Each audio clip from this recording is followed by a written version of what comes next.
Olá, meus caros alunos, tudo bem com vocês? Eu espero que sim. Nós estamos aqui para mais uma aula de Sociologia e na aula de hoje nós vamos comentar um pouquinho sobre cultura.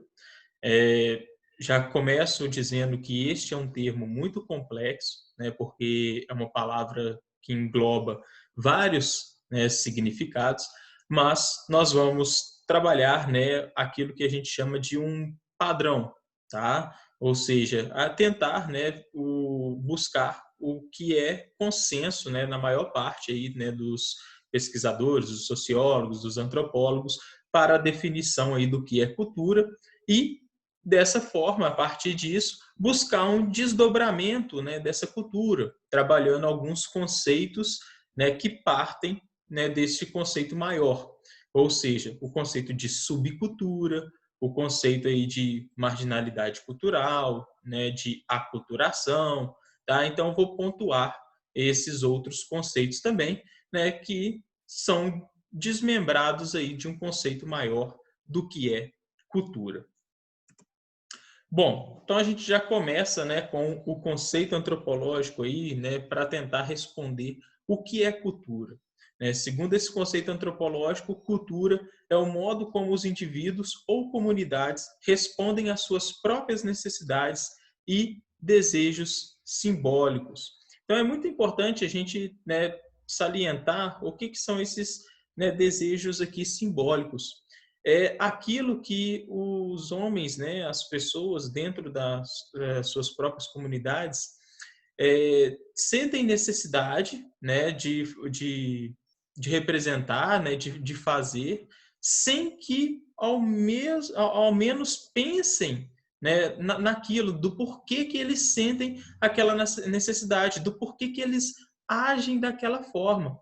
Tá? Então, a cultura ela influencia, né, ela exerce uma pressão sobre o indivíduo, dependendo da sociedade em que ele, né, nasceu.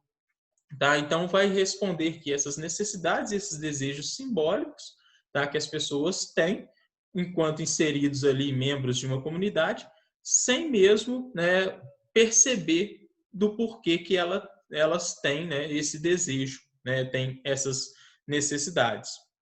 Então, olha só, a nossa capacidade humana de pensar a realidade, né, que nos circunda e de construir significados para a natureza que vão além daqueles, né, percebidos imediatamente.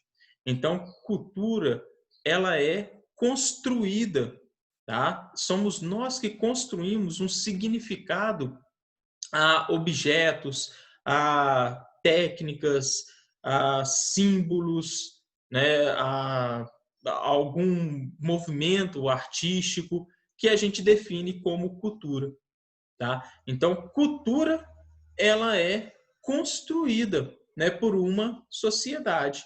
Por isso que cada sociedade vai construir a sua cultura e ela vai exercer sobre os indivíduos daquela sociedade, daquela comunidade, uma pressão, uma influência que vai fazer com que aqueles indivíduos, né, sintam a necessidade, né, de reproduzir aqueles hábitos, né, aqueles costumes, sem que ao menos, né, reflitam sobre eles. Então, olha, essa construção simbólica que vai guiar toda a ação humana, dá-se o nome de cultura.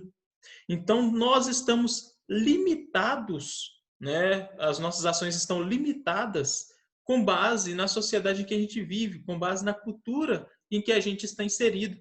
Essa cultura, ela, como eu, né, já falei, ela exerce essa pressão sobre nós e nós, né, acabamos estando presos a elas. Tá? O costume, por exemplo, né, de um padrão cultural da sociedade brasileira é a monogamia, né, o casamento com apenas uma pessoa.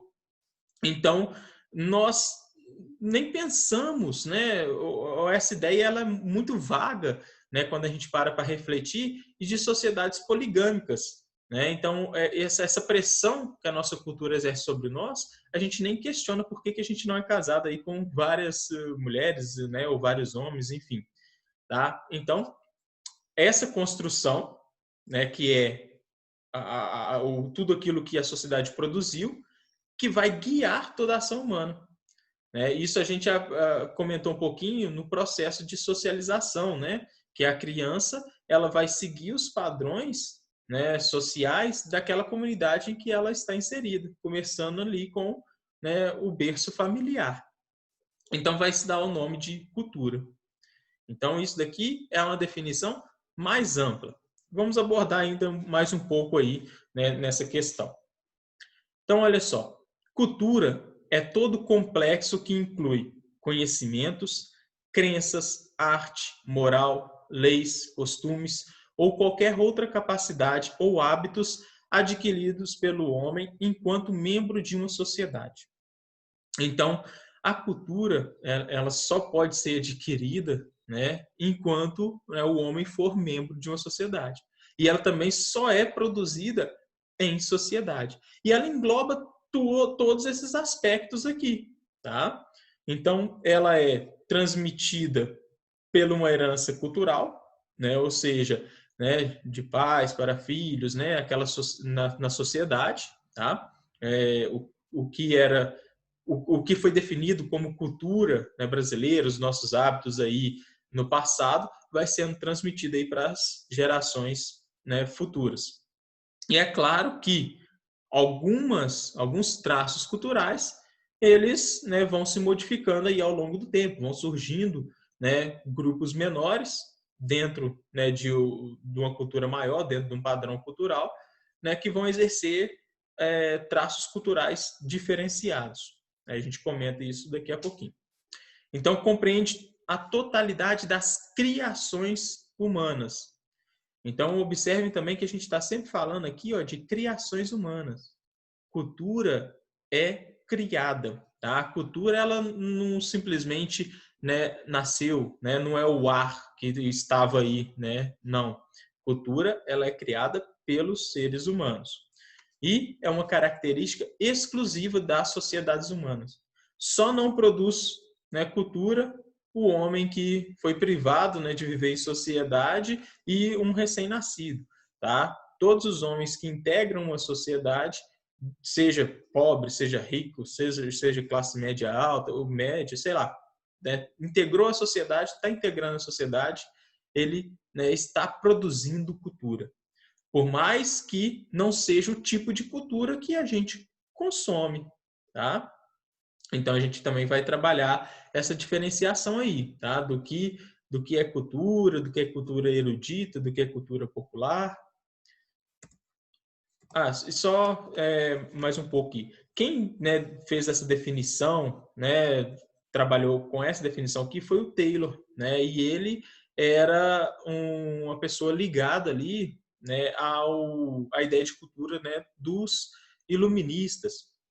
Tá? Então, por mais que ele dê essa definição aqui mais ampla, né, que a gente utiliza aqui de forma mais geral, ele tinha um pensamento que não corresponde mais ao pensamento atual, de uma diferenciação de cultura, né, de a cultura de ter uma cultura superior, né, uma cultura baseada aí nos padrões de construção, ligadas aí a um desenvolvimento civilizatório, né, com base, né, no maquinário, com base na indústria, com base, né, nas obras de arte que eram produzidas aí por um povo, tá? Então isso daqui, esses pensadores que surgem aqui no século XIX, principalmente, eles buscam muito essa noção de cultura aí dos iluministas, né? Eles são muito influenciados por ela. A gente viu, né, que o Augusto Comte, o Émile Durkheim, né, com aquela lógica, né, positivista, eles também, né, acreditavam aí numa sociedade superior, numa cultura superior. E isso foi muito utilizado aí como lógica, né, de dominação pelas potências europeias do século XIX, né, que justificou aí o imperialismo, né, nos países ali africanos e asiáticos. Tá, então foi só mais ou menos esse parênteses aí, que aí depois qualquer coisa a gente comenta mais um pouquinho. Então vejam bem, nós, né, seres humanos, somos os únicos animais aqui dotados de uma capacidade de se adaptar ao meio, né, e transformar o nosso meio. Todos os outros animais, eles já nascem com características, mecanismos, né, próprios ali para viver naquele meio, né, para se adaptar àquele meio. Então, a cobra ali, né, já vai ter o seu veneno para se proteger, né, de possíveis predadores, né? O porco-espinho vai ter ali, né, o seu espinho também para se proteger e assim por diante. Esses animais já estão, né, adaptados ali ao meio em que eles estão inseridos. O ser humano não, né? O ser humano ele tem um inacabamento biológico, né? Nós somos os mais frágeis, né, dos animais aí da natureza. Só que nós temos uma diferenciação desses outros animais, que é um cérebro, né, complexo. E esse cérebro, um cérebro complexo aqui, nos prepara para ser superior a esses outros animais e nos adaptar a qualquer meio, né, em que nós estamos inseridos. Tá? Então, essa herança genética aqui que nós temos, né, essa capacidade aqui psicológica, proporcionada aí pela complexidade do nosso cérebro, é que vai fazer com que nós produzimos, construímos cultura, né? Que a cultura, né, pode ser considerada aqui esse capital coletivo dos instrumentos adquiridos, dos saberes aprendidos, transmitidos de geração em geração através do processo de socialização. Então, aqui mais uma vez, reforçando o que eu já comentei com vocês. A cultura, ela é produzida, tá? E ela tem essa característica aí de uma herança cultural, né? Passada aí pelo processo de socialização, que a gente, né, já trabalhou nas aulas passadas, né? Esse processo de socialização, iniciando ali, né, no meio familiar, depois passando para o meio escolar, contato com os vizinhos, né? Ou seja, o contato com outros grupos sociais, outras instituições sociais. Então, é dessa forma que nós vamos, né, construindo, né, essa noção de cultura. Tá? E por isso que cada, né, país, cada sociedade, cada grupo tem uma cultura, né, diferenciada, porque eles não constroem, né, esses saberes aí de forma igual, né, esses modos, né, esses costumes de modo igual.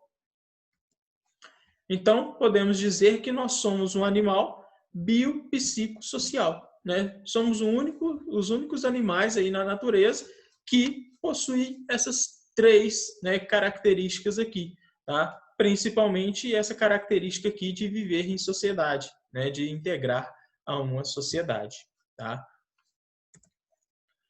Bom, de onde que vem essa, né, a origem dessa palavra cultura, né, para a gente reforçar aí do que é a cultura, né, do que significa ela.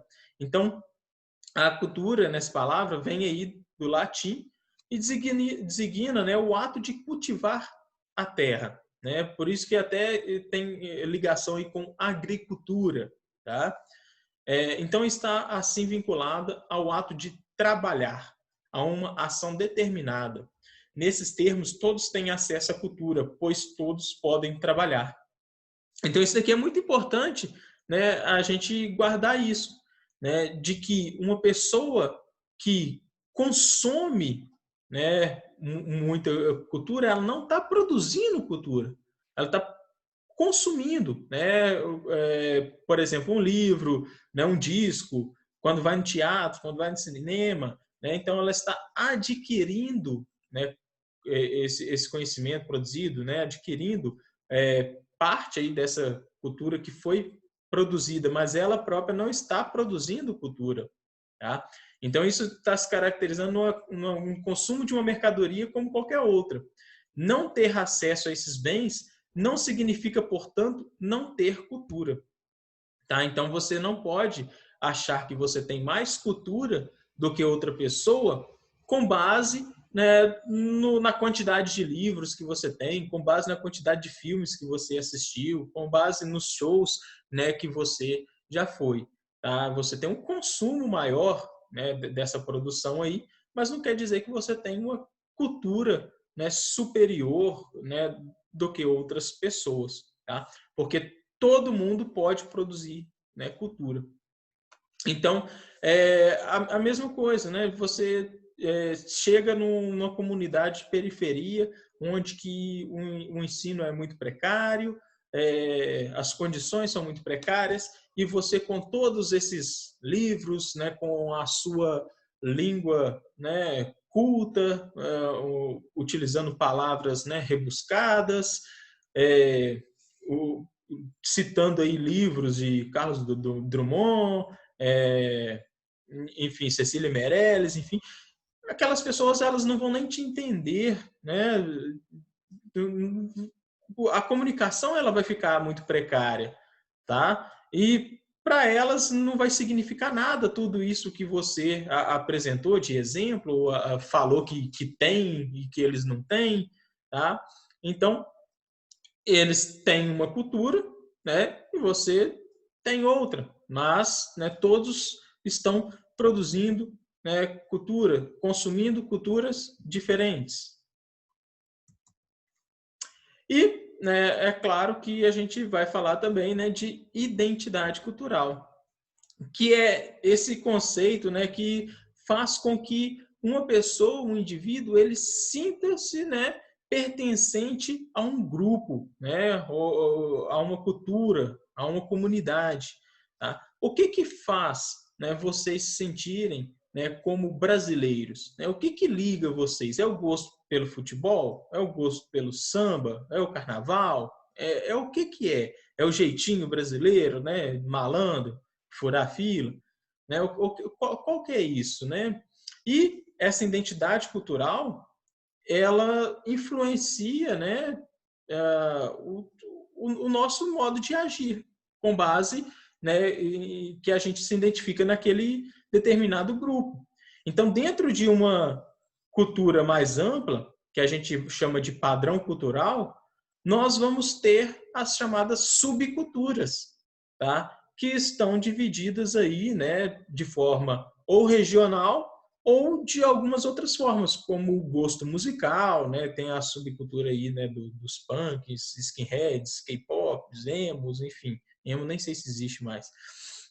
Mas, então, está diferenciado. Então, para a gente, né, identificar culturalmente com um determinado grupo, nós temos várias áreas aqui, né? Nós podemos identificar com um grupo por meio da raça, né? Então, me sentir pertencente, né, à cultura, por exemplo, né, africana, afrodescendente, a cultura asiática, tá? Por mais que eu não tenha nascido lá na China, por exemplo, mas eu tenho traços asiáticos, né? Minha família veio de lá, meus antepassados, e eu me identifico com aquela cultura, né? A sua gastronomia, pratico a sua religião, e isso daí eu posso estar fazendo dentro, né, do Brasil, por exemplo, né? Dentro do território brasileiro, mesmo sem nunca ter ido, né, na China. Então, os costumes servem, né, como fator, né, dessa identidade cultural, os patrimônios, né, tanto materiais quanto imateriais, que a gente vai comentar, religião, as técnicas, né, de produção, de modos de fazer uma receita, enfim, a língua, tá? O inglês é muito interessante para a gente ver essa questão de identidade cultural, né? Que o inglês ele tem um sotaque, né? E algumas diferenciações para o britânico, para o americano e para o australiano, né?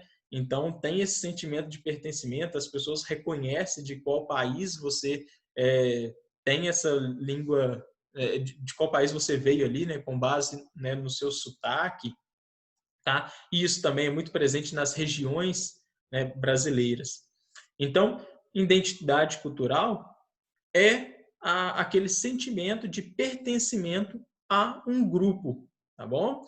E isso daí faz com que todos sejam democraticamente aceitos, né, em um determinado grupo, né, em um determinado grupo social, cultural. Então, nós temos uma democratização, né, uma nação mais democrática, quando todas as pessoas conseguem se identificar culturalmente com um grupo, e não quando uma pessoa, né, está isolada, né, daquele grupo, acontece uma marginalização cultural, quando ela não consegue se integrar a uma sociedade, se identificar a um grupo cultural. Então, aqui ainda completando, né, os elementos aí de uma identidade cultural, tudo aquilo que favorece, né, para nós identificarmos culturalmente com um grupo, tá? Pode ser por meio das roupas que utilizamos, músicas e danças, festividades, tá? Então, se eu pertenço, né, se eu me identifico culturalmente com um grupo ali, por exemplo, dos góticos, né, eu muito difícil, raramente, né, vou estar vestindo chapéu, né, calça com cinto aqui, bota e camisa xadrez aqui, né? Então, isso não vai acontecer. Eu vou estar vestindo, né, roupas mais escuras, né, enfim, com elementos ali de caveira, não sei muito bem os elementos, mas roupas que aquele grupo se identifica. Mesma coisa de um grupo aí de K-pop ou um grupo aí mais, né, do interior, tido aí como sertanejo, e por aí vai. Então nós vamos, né, comentar um pouquinho, né, desses conceitos aí, né, que fazem parte aí da cultura, né, da cultura no seu aspecto mais amplo. Então nós temos aí o padrão cultural.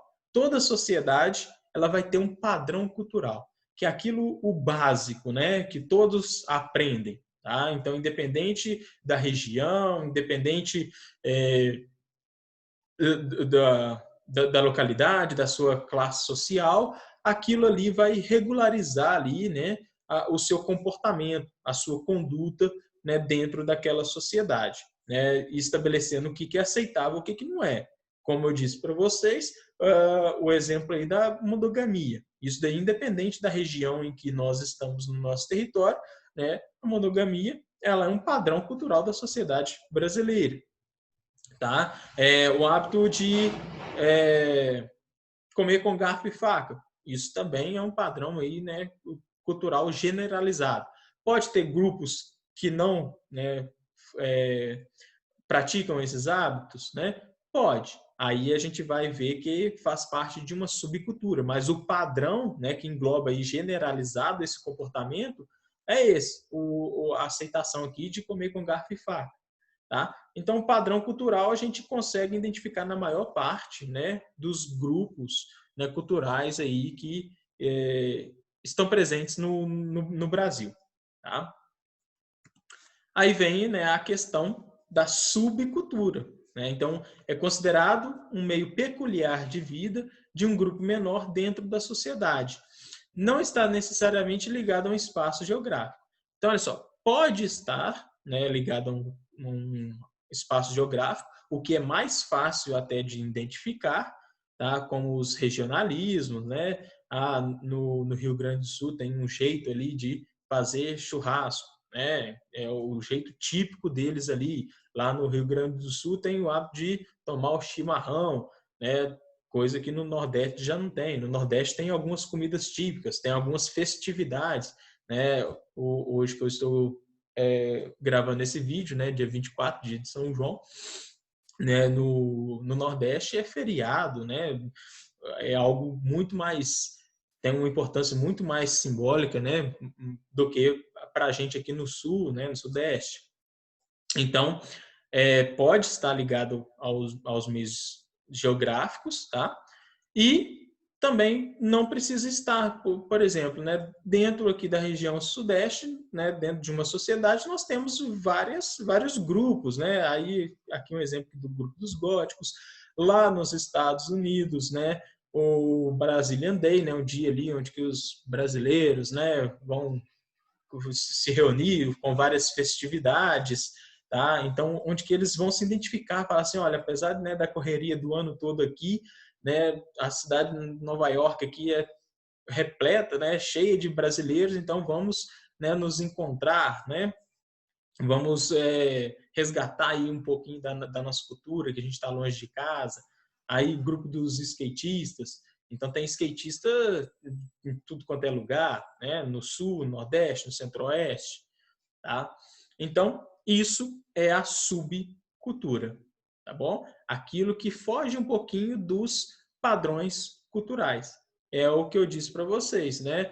pode ter pessoas aí que veio da Índia, por exemplo, e comem com a mão, né? Que veio, né, da China e come com hashi, não utiliza garfo e faca dentro, né, da sociedade brasileira? Pode, tá? E isso é uma subcultura dentro de um padrão cultural. Tá? Não é porque que essas pessoas fazem essas práticas que o hábito de comer com garfo e faca não vai fazer parte, né, de um padrão cultural da sociedade brasileira. Aí nós temos também, né, o processo de aculturação, que é quando duas ou mais culturas diferentes entram em contato aí constante, originando aí mudanças importantes em uma delas ou em ambas. E isso aconteceu, por exemplo, né, na época da colonização, né, aqui do Brasil, quando os portugueses, né, que tinham uma cultura, entram em contato com os indígenas, né, que possuíam uma outra cultura. E, posteriormente, né, quando eles, né, trazem, né, os escravos de forma ali escravizada, e há essa troca também, né, cultural. E o Brasil, né, nós sabemos que é a formação da junção dessas três culturas aí, né? E depois de muitas outras vindas com imigrantes, tá?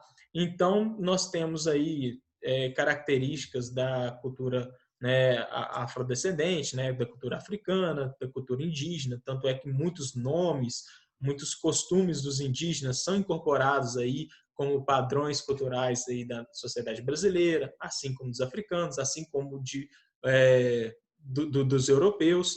Então, nós temos um processo aí de aculturação, tá? Quando há a junção dessas duas culturas diferentes. Nós vamos ter a marginalidade cultural, aqueles que não conseguem se integrar completamente em nenhuma das culturas que os rodeiam, ficam à margem da sociedade. Tá? Então, por exemplo, uma pessoa ela não teve escolha, né, de ir para um outro país, como os refugiados da Síria, né, fugindo ali da guerra, né, foram para outros países e eles acabam não conseguindo reproduzir a sua cultura, manter a sua cultura, porque estão fora, né, do seu espaço e com outros hábitos, enfim, numa situação, né, atípica, e também não consegue se integrar àquela sociedade do país em que os abrigou. Então, eles ficam ali em campos de refugiado, tá? Ficam marginalizados culturalmente. Então, isso acontece em casos desse tipo, né, de refugiados, onde que a pessoa, às vezes, ela não tem muita opção, tá? Isso aconteceu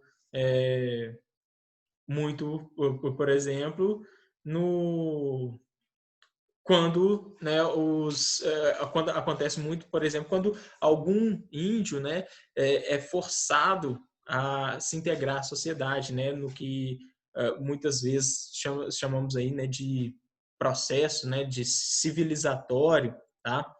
Então tenta se integrar o índio à sociedade, né, como se ele já não fizesse parte, né, da sociedade, mas quando ele meio que abandona, né, deixa de fazer aquelas práticas culturais, né, da sua tribo ali, ele também, né, não consegue às vezes se integrar, né, completamente à sociedade, né, branca, tá?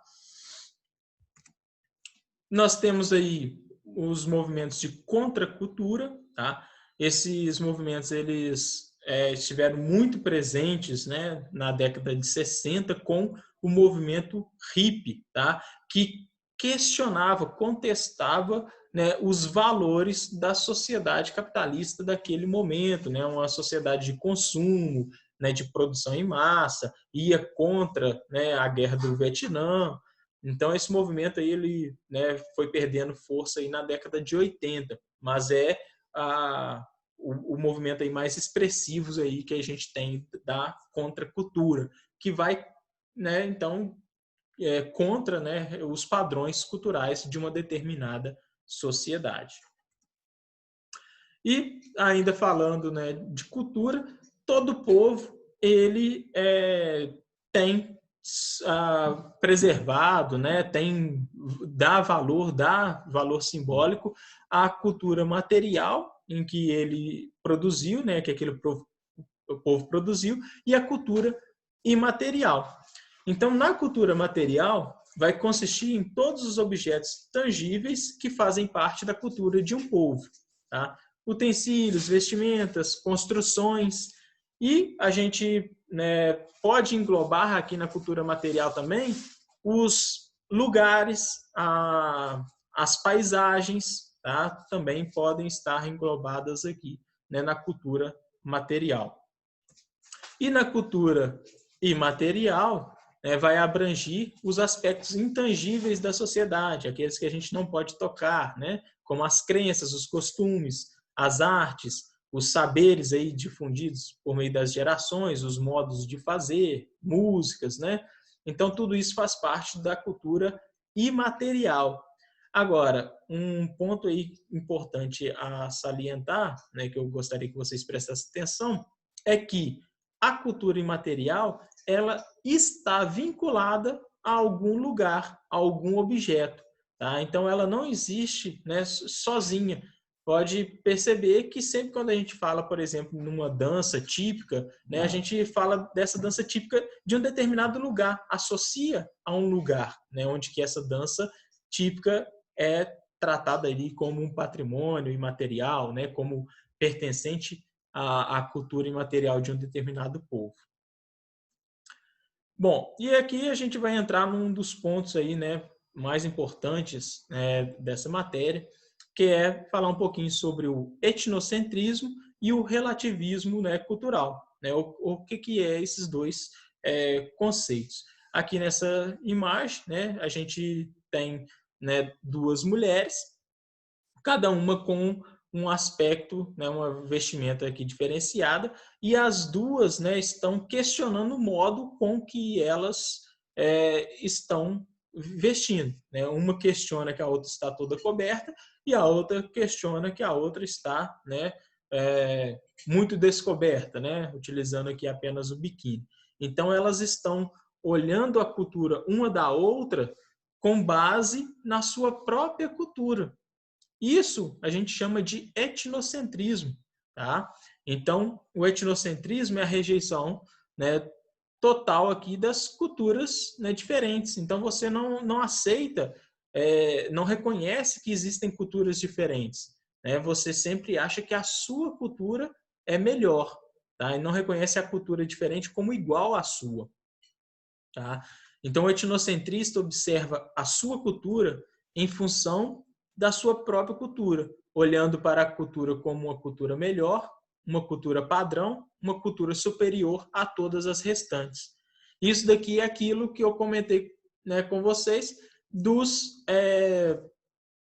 ideais ali iluministas, né, dessa noção aí de civilização, né, de um padrão cultural, né, que os positivistas acabaram seguindo, tá? Então, de ter uma sociedade com uma cultura superior à outra, né? Ou seja, é uma cultura etnocêntrica. Então, o etnocentrista tenta ao máximo distanciar-se das restantes culturas e tenta não contactar com elementos de outras culturas, pois não aceita outra cultura que não a dele, não compreende aspectos culturais diferentes e fecha-se na sua própria cultura, originando algumas posturas claramente negativas, como a xenofobia, o racismo e o chauvinismo. Então, desse fechamento, né, de você achar que a sua cultura é melhor do que a dos outros, né, você acaba indo para um lado mais extremista, né, de ser, né, racista, né, de ser xenófobo, ou seja, né, de não aceitar, por exemplo, imigrantes, né, achar que eles vão roubar, né, nossos empregos, né, que eles têm hábitos estranhos, enfim, tá? Esse é o etnocentrismo. Aqui, né, dentro, né, do próprio território brasileiro, nós temos exemplos, né, etnocêntricos. Tá? Aqui, quando a gente faz, às vezes, uma brincadeira ali, né, de, em Minas só tem queijo, né?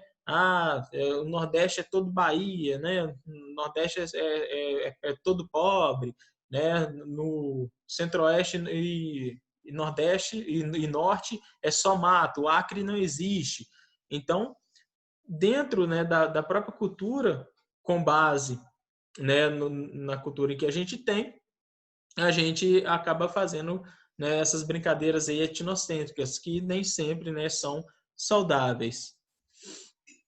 E o relativismo cultural é o contrário de etnocêntrico, tá? É você compreender que existem culturas diferentes, né? Você não precisa, né, reconhecer aquela cultura ali como melhor ou pior, porque isso não existe, mas reconhecer a sua diferença e aceitar aquela diferença, né? Tratar aquela cultura como igual à sua, né? Tendo a mesma importância para aquele povo. Tá? Então, olha lá, o relativismo cultural é um movimento que se centra na tolerância em relação à divergência cultural. Não promove o diálogo e o intercâmbio entre os valores culturais, preferindo fechar as portas a novas culturas, ou seja, as culturas alheias são indiferentes a quem apoia essa ideologia e, apesar de as respeitar, não tenta, né, interagir com outras culturas. Então, né, você relativiza isso. Tipo assim, olha, eu não quero experimentar determinados, né, gostos, né, culinários, né, que a sua cultura pratica, mas respeito o modo com que vocês, né, consomem esse alimento. Não é o modo que eu consumo, mas respeito o seu. A sua religião não é a que eu sigo, mas respeito, né, a forma com que vocês, a crença que vocês proferem. E assim por diante, tá? Então, quando a gente fala aqui numa diversidade, né, cultural, nós estamos falando aqui numa heterogeneidade, né, numa pluralidade, numa multiplicidade e numa variedade, né, de crenças, de costumes, né, de práticas. Tá? Então, não busca, né, não existe, né, uma sociedade homogênea. Tá? Então, nós temos uma sociedade totalmente, né, diversa. Por isso que eu falei no início que tratar de cultura é algo muito, né, complexo, porque por mais que nós temos alguns padrões culturais nas sociedades, né, nós temos uma multiplicidade ainda integrado àquela sociedade, né, de vários grupos ali, né, de várias identidades culturais. E, né, falando aí de arte, né, de cultura erudita e cultura popular, né, o que é isso? Essa divisão ela foi muito associada aqui à divisão de classes, né? Principalmente ali com a sociedade industrial do século XIX. Então, quem estava numa classe, né, superior no quesito econômico acabava consumindo um tipo de material. Tá? E isso, né, ficou cunhado ali como a arte erudita, né, das pessoas mais cultas, digamos assim, mas que a gente viu que não é porque você consome, né, mais produtos que você vai ser mais culto do que outros. Tá? Então, de acordo com essa classificação, há uma cultura dos segmentos populares e outra identificada com as elites. Então, nas classes ali mais inferiores, nas classes, né, dos operários, eles faziam determinados, consumiam, né, determinados, produziam determinados contos, danças, músicas, né, e estava associado, então, aos operários, uma pessoa ali da burguesia que consumisse aquele produto estaria indo, né, contra os padrões, né, eruditos da sociedade. Então é muito difícil a gente fazer essa separação entre arte erudita, né, e arte popular, porque elas estão muito entrelaçadas. Essa divisão ela acontece muito, né, por base da classe, né, social que a pessoa está e o produto que ela consome. Tá? Então, por muito tempo, né, a arte erudita ela abrangeria aí, né, as expressões artísticas, como a música clássica de padrão europeu, as artes plásticas, o teatro, a literatura de cunho universal. E como qualquer mercado, né, alguns desses produtos culturais podem ser comprados e até deixados de herança como bens físicos.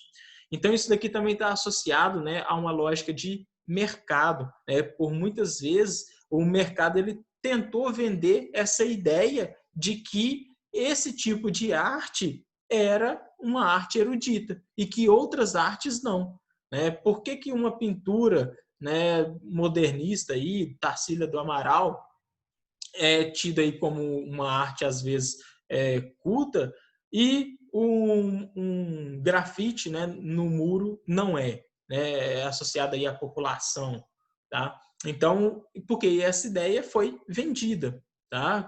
Para ser dessa forma.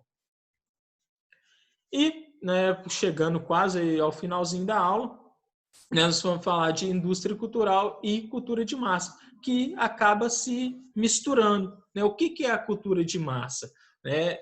Foi esse termo utilizado para designar a chamada indústria cultural, que vem aí, né, exatamente, né, dos termos industriais de produção em massa. Então, ela não tenta, né, a indústria de massa, ela não tenta separar em cultura erudita, em cultura popular, nem em classes, não. Ela tenta padronizar, massificar todos os seus consumidores, tá? A TV Globo, por exemplo, né, ou qualquer outra emissora, né, qualquer outro meio de comunicação, né, de massa, porque essa cultura de massa está muito associada ao desenvolvimento, né, dos meios de comunicação, eles não estão preocupados, né, com essa diferenciação de classes, não. Eles querem atingir todos, tá? Quanto mais pessoas, independente, né, da sua classe, né, econômica, estiver assistindo esse programa, consumindo esse produto, para eles melhor. Então eles tentam, né, massificar,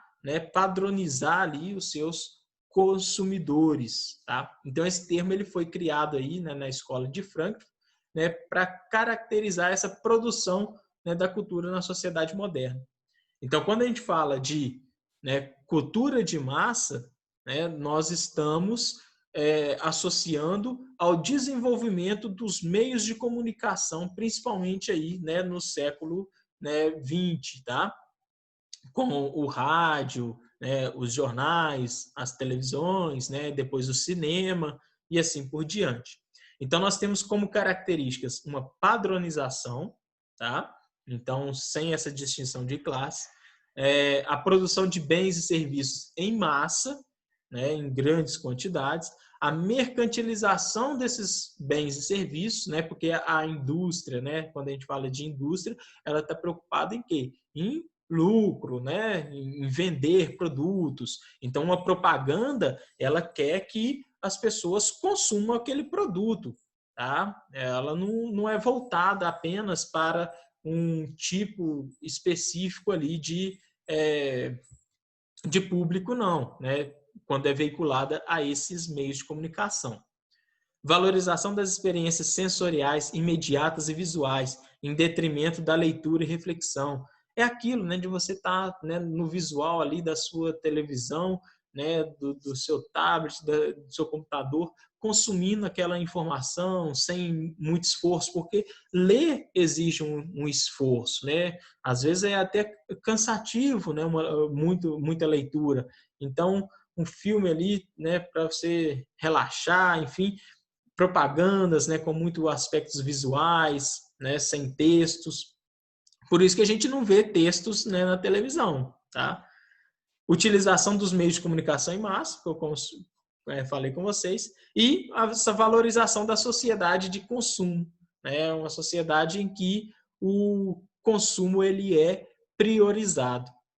Então, quando a gente fala de cultura de massa, né, nós estamos falando, né, de todas essas características, tá? De tentar atingir a todas as pessoas, sem diferenciações, valorizando, priorizando aí, né, os meios de comunicação e a mercantilização desses serviços.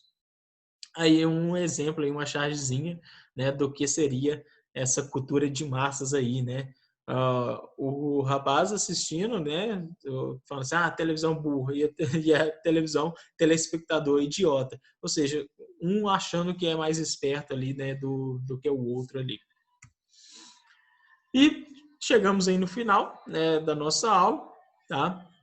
Só para a gente reforçar um pouquinho mais, né, para o brasileiro aqui, né, Alfredo Bós, A cultura é alguma coisa que se faz e não apenas um produto que se adquire.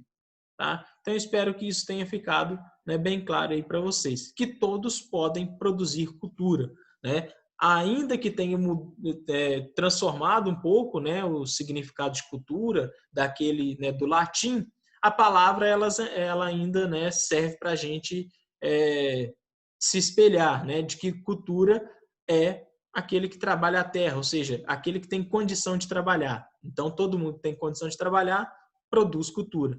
E não apenas um produto que se adquire, tá? Você consumir mais produtos, né, não vai te tornar mais culto, né? Não vai te tornar com uma cultura superior, né, do que outro que não consome tantos produtos quanto você. Então, quando afirmamos que ter cultura significa ser superior e não ter cultura significa ser inferior, utilizamos a condição de posse de cultura como elemento de diferenciação social e imposição de uma superioridade que não existe. Tá? Então, essa superioridade, né, não existe. E isso é ideologia, que a gente já trabalhou ali, né, com o Marx. Né? O Marx ele vai resgatar mais esse conceito de ideologia, e hoje, quando a gente fala de ideologia, a gente está muito voltado nesse conceito, né, que Marx, né, trabalhou. Então, repita aí comigo, não existe cultura melhor nem pior do que a outra. Existem culturas diferentes, tá? E a gente deve respeitar essas culturas diferentes, tá bom? Então, essa questão aqui, né, de você consumir mais produto e se achar mais culto do que outra pessoa, isso é a ideologia, né? A ideologia da classe dominante, tá? Então, para o Karl Marx, a ideologia é um sistema elaborado de representações e de ideias que correspondem a formas de consciência que os homens têm em determinada época. De acordo com ele, as ideias dominantes em qualquer época são sempre as de quem domina a vida material e, portanto, a vida intelectual. Tá? Então, quem está no poder é que vai, né, controlar, né, a vida intelectual da sociedade. É aquilo que vai diferenciar ali, né, como a cultura erudita e a cultura popular. Tá? Então, se a burguesia está no poder, é o que ela determina, né, como sendo cultural, como sendo importante ali, né, da vida intelectual, é o que vai ser padrão, né, da sociedade, tá? Então isso é a ideologia. Então, esse conceito a gente ainda vai abordar em determinados outros pontos, tá?